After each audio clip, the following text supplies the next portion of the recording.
छत्रपती संभाजीनगर शहरात श्रीराम जन्मोत्सव अत्यंत भक्तिमय आणि उत्साहपूर्ण वातावरणात साजरा करण्यात आलाय। किराडपुरातील श्रीराम मंदिरात या उत्सवाला विशेष महत्त्व असून येथे दुपारी 12 वाजता पारंपरिक पद्धतीने राम जन्मोत्सव साजरा करण्यात आला आहे। शंखनाद, घंटानाद आणि जय श्रीरामच्या घोषणांनी परिसर दुमदुमून गेला होता। राम जन्माचा क्षण साधताच मंदिरात महाआरती करण्यात आली आहे। या सोहळ्याला उपस्थित भाविकांनी मोठ्या श्रद्धेने सहभाग घेतला। या कार्यक्रमाला विविध राजकीय पक्षांच्या नेत्यांची उपस्थिती लक्षणीय होती। मंत्री अतुल सावे, आमदार संजय केनेकर, माजी खासदार चंद्रकांत खैरे, माजी विरोधी पक्षनेते अंबादास दानवे, उपमहापौर राजेंद्र जंजाळ, पोलीस आयुक्त प्रवीण पवार यांनी उपस्थित राहून श्रीरामाची आरती केली आणि नागरिकांना श्रीरामनवमीच्या शुभेच्छा दिल्या। दरम्यान श्रीरामाच्या दर्शनासाठी हजारो भाविकांनी मंदिर परिसरात मोठी गर्दी केली होती। महिला, युवक तसेच ज्येष्ठ नागरिकांनी देखील मोठ्या संख्येने हजेरी लावली होती। काही ठिकाणी रांगा लावून दर्शनाची व्यवस्था करण्यात आली होती। आज देशभरातच नाही तर जगभरामध्ये रामनवमी साजरी होत आहे आणि आज या महाराष्ट्रामध्ये, या भारतामध्ये रामाला मानणारं सरकार केंद्रातही आहे, राज्यातही आहे।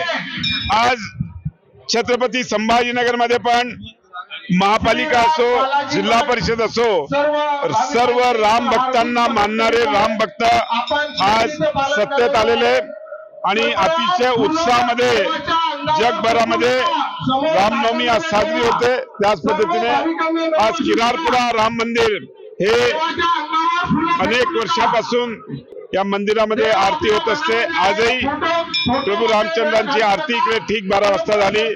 संपूर्ण छत्रपती संभाजीनगरचे नागरिक इकडे दर्शनाला येतात, आशीर्वाद घेतात आणि मला नक्कीच खात्री आहे जे भारतातल्या नागरिकांचं स्वप्न होतं की रामराज्य यायला पाहिजे, तसंच आज रामराज्य पूर्ण भारतात आलेलं आहे। 2014 पासून हिंदू पर्व चालू झालेलं आहे।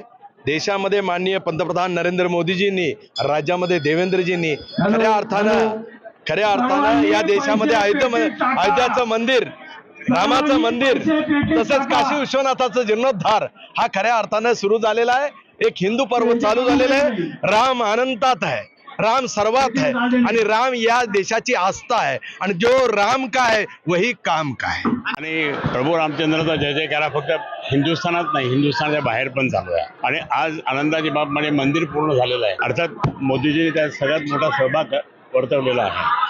आम्ही सर्वांनी कारसेवा केलेली आहे। दयाराम बंधू पण इथे आहेत। आम्ही सर्वांनी कारसेवा केली, त्याचा आज फल मिळालेला आहे। परंतु आज मी या ठिकाणी सांगेन प्रभू रामचंद्र हे आपल्या सर्वांचं दैवत आहे आणि म्हणून मी आजच्या रामनवमी दिवशी प्रभू रामचंद्रांना नतमस्तक होतो छत्रपती संभाजीनगरमधून सर्व नागरिकांच्या वतीने। प्रतिवर्षीप्रमाणे हा जो भाग आहे, हा इथलं जे श्रीराम मंदिर आहे, समस्त संभाजीनगरवासी या मंदिरात येत असतात। शहरात अनेक मंदिर असतील, परंतु हे एक जुनं पुरातन मंदिर आपल्या शहरातलं आहे। मला असं वाटतं एक श्रीरामाचे भक्त म्हणून सगळेच लोक येतात इथं। पक्ष वगैरे कोणता असत नाही, कोणता विचार असत नाही, फक्त श्रीरामाची भक्ती इथं असते। मला असं वाटतं आम्ही सातत्याने येत असतो, आज आलेलो।